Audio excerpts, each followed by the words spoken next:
Hello, कैसे हैं प्यारे बच्चों आप सभी। मैं मंजू पांडे आप सभी का अपने यूट्यूब चैनल ज्ञान वाटिका में स्वागत करती हूँ। बच्चों, आज हम करेंगे प्रश्न उत्तर मन के भोले भाले बादल, क्लास 4th रिमझिम चैप्टर 1 के। इससे पहले बच्चों मैं इसी पार्ट का वीडियो बना चुकी हूँ। वो उस वीडियो का लिंक आपको इस वीडियो के डिस्क्रिप्शन बॉक्स में मिल जाएगा, उसे आप वहां से देख लीजिएगा। उसमें मैंने मन के भोले भाले बादल जो कविता है उसका अर्थ समझाया है। तो चलिए अब हम करते हैं इस पाठ के प्रश्न उत्तर। सबसे पहला है तुम्हारी समझ से। कभी कभी जिद्दी बनकर के बाढ़ नदी नालों में लाते। अब प्रश्न इसका ये बनता है कि बादल नदी नालों में बाढ़ कैसे लाते होंगे। बादल अत्यधिक वर्षा करके नदी नालों में बाढ़ लाते होंगे। जब बहुत ज्यादा पानी बरसता है तो उसके बरसने जो है नदी नालों में पानी ज्यादा हो जाता, पानी की अधिकता ज्यादा हो जाती है तो उससे बाढ़ आ जाती है। तो बादल जब बहुत ज्यादा वर्षा करते होंगे तो उससे नदी नालों में बाढ़ आ जाती होगी। उसके बाद है बच्चों, नहीं किसी की सुनते कुछ भी, ढोलक ढोल बजाते बादल। बादल ढोल कैसे बजाते होंगे। बादल आपस में टकराकर गरजते हैं। उनकी गर्जना से ऐसा लगता है जैसे वे ढोल बजा रहे हो। आपने देखा होगा ना, आसमान में जब बादल छाए होते हैं तो आपस में जब वो टकराते हैं तो उनके टकराने से जो आवाज आती है उनको सुनने से ऐसा लगता है कि जैसे वो जो है ढोल बजा रहे हैं। कुछ तो लगते हैं तूफानी, कुछ रह रह करते शैतानी। अब इसका प्रश्न ये बनता है कि बादल कैसे शैतानियां करते होंगे। तो बादल कभी तेज हवा के साथ पानी बरसाकर, कभी दिन रात पानी बरसाकर शैतानियां करते होंगे। आपने देखा होगा बच्चों, जब बहुत तेज हवा चलती है और उसके साथ जो है पानी बरसता है, कभी तेज बरसता है पानी, फिर कभी हल्का हो जाता है, कभी कभी जो है दिन रात पानी बरसता रहता है। तो बादल जो है इस तरीके से शैतानियां करते होंगे। कभी तो तेज वर्षा कर देते होंगे, कभी हल्की कर देते होंगे, कभी बहुत तेज हवा के साथ पानी बरसाते होंगे। तो इस तरीके से जो है वो शैतानियां करते होंगे। अब बच्चों है कैसा कौन, यहाँ पे हमें कुछ शब्द दिए गए हैं, उनमें हमने कुछ और शब्द अपनी तरफ से जोड़ने।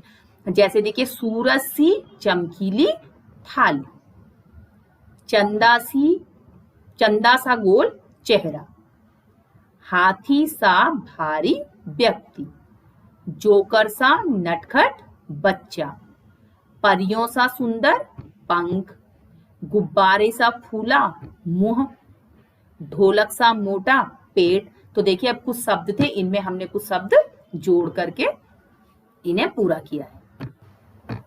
अब है देखिए कविता से आगे प्रश्न है, तूफान क्या होता है, बादलों को तूफानी क्यों कहा गया है। तो इसका आंसर है बच्चों, जब तेज हवा चलती है तो उसे तूफान कहते हैं।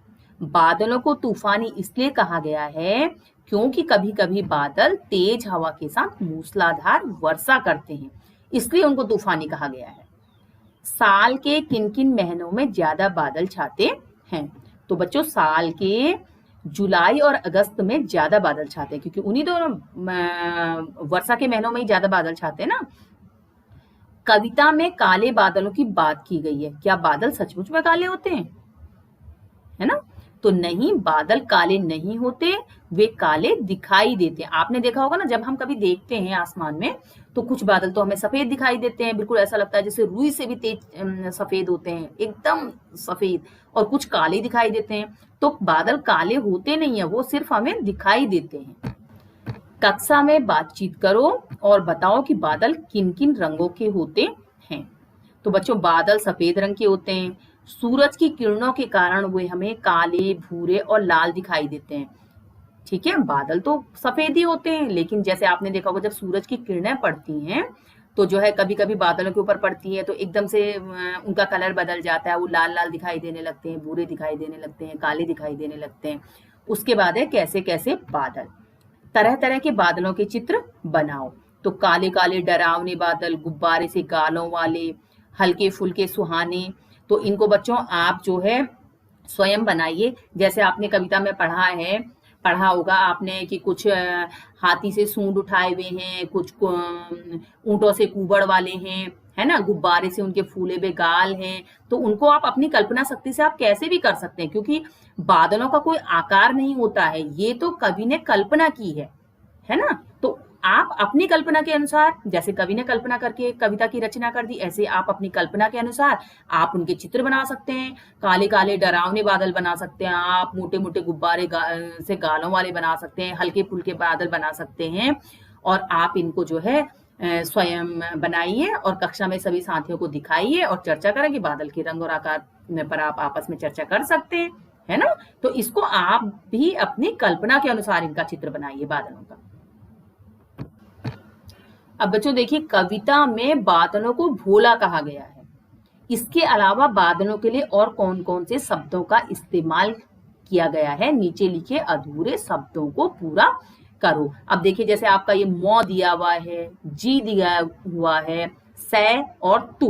तो देखिए, मौ से मत वाले, मौ से मत वाले, जी से जिद्दी, सै से सैतानी और तू से तूफानी, है ना।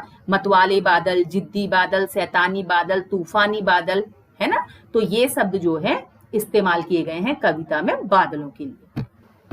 अब बच्चों देखिए, उसके बाद आता है बारिश की आवाजें। कुछ अपने थैलों से चुपके झर झर झर बरसाते पानी, पानी के बरसने की आवाज है झर झर झर। अब इसमें प्रश्न है, पानी बरसने की कुछ और आवाजों को लिखो। पानी बरसने की कुछ आवाजें ये हैं, देखो जैसे जोर की जब बारिश होती है तो जब ऊपर से आसमान से मोटी मोटी पानी की बूंदें गिरती हैं तो कैसी आवाज आती है, तड़ तड़ तड़ की आवाज आती है ना बच्चों। और जब पानी की बूंदें धीरे धीरे पड़ती हैं तो टिप टिप की आवाज आती है, टिप टिप। जब कुछ रुक रुक के पड़ती हैं, टिप टिप टिप, है ना। और टप टप की आवाज होती है, टप टप टप टप, है ना। और टपक टपक भी होती है, पानी की आवाजें हैं। रिमझिम, जब लगातार एक हल्की हल्की बारिश लगातार पड़ती रहती है तो उनको हम कहते हैं ना कैसे रिमझिम बारिश हो रही है। और छप छप की आवाज भी आती है। तो ये सब काय की आवाजें, पानी बरसने की आवाजें हैं ये। अब है बच्चों, कैसे कैसे पेड़। बादलों की तरह पेड़ भी अलग अलग आकार के होते हैं। कोई बरगद सा फैला हुआ, तो कोई नारियल के पेड़ जैसे ऊंचा और सीधा। अपने आसपास अलग अलग तरह के पेड़ देखो, तुम्हें उनमें से कौन कौन से आकार दिखाई देते हैं। सब मिलकर पेड़ों पर एक कविता भी तैयार करो।